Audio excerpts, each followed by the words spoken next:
Nestled in historic downtown Apex, there's a place where you can experience the wonders of craft beer. Enjoy a wide selection of beers from North Carolina, the U.S., and around the world. And it's only at the Beer Dispensary. Hi, I'm Glenn. This is Dave. We're the NC Beer Guys. We promote NC Craft Beer online at ncbeerguys.com. We've got something kind of special for you today. We are in Weeping Radish heaven. That's right. We are drinking the Ruddy Radish out of the Weeping Radish Brewery, North Carolina's oldest microbrewery. They have unveiled a big new addition last year. They've gone to 16-ounce cans. Which is freaking awesome. And the initial lineup was the Black Radish. Oh my God, the Schwartz beer. The OBX Beer, the Ruddy Radish we're drinking today, and then the Corolla Gold. Mm-hmm. No, that's the Maibach. And now they've added, so I'm looking, now they've added from the initial, the Maibach. Yep. So we happen to be on the Outer Banks and have a chance to bring all the great beer home. And of course, spend some time with Mr. Bennewitz.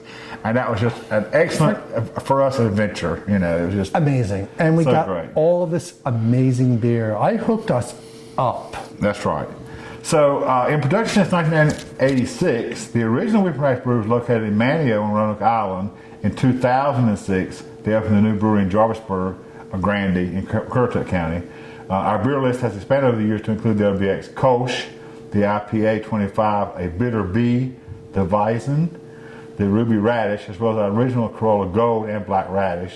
And they have seasonal options, of course, as well, the Oktoberfest and the Christmas beer. 30 years next year. That's right. Mr. Bennewitz has been doing what he's doing.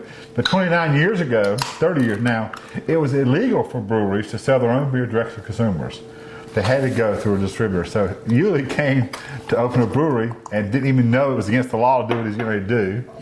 So it was impossible for microbreweries or small breweries to even exist in North Carolina.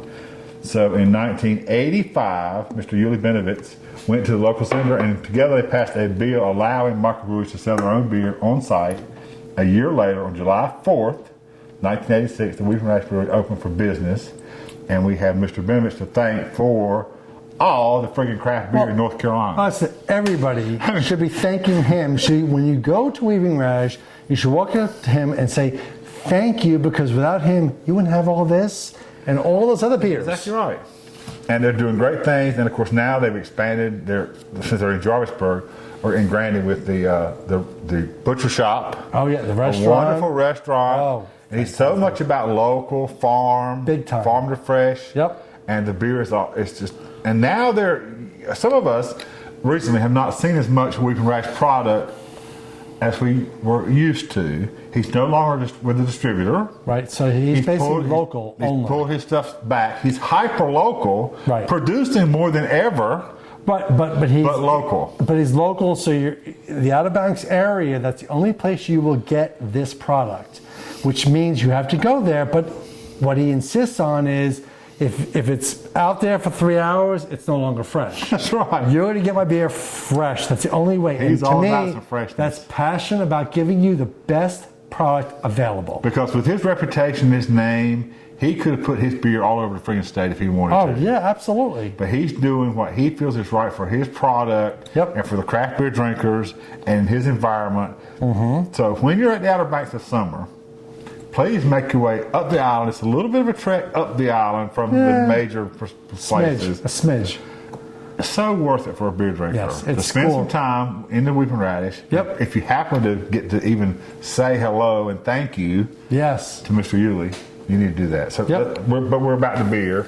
And what we know about the beer is brightly ruby-colored, well-balanced red ale. Which is my very first craft beer. If you've heard Dave tell his craft beer journey story, you know that the first real craft beer he ever had, not counting some things that we don't count anymore, craft beer anymore, right, is a red ale. And he said at the time, what is a red ale and what is this?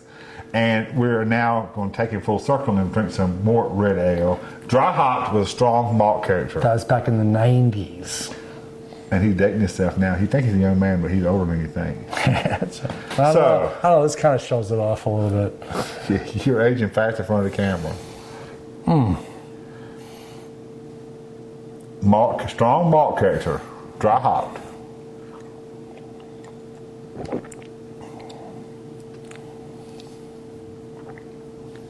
This is excellent. Yep. It's so malt forward, I think. I think it's incredibly malty. The backbone is just strong. Yep. But it's easy to drink. True to style. Oh, I think so. Right. Yep. Right. Oh. Very nice.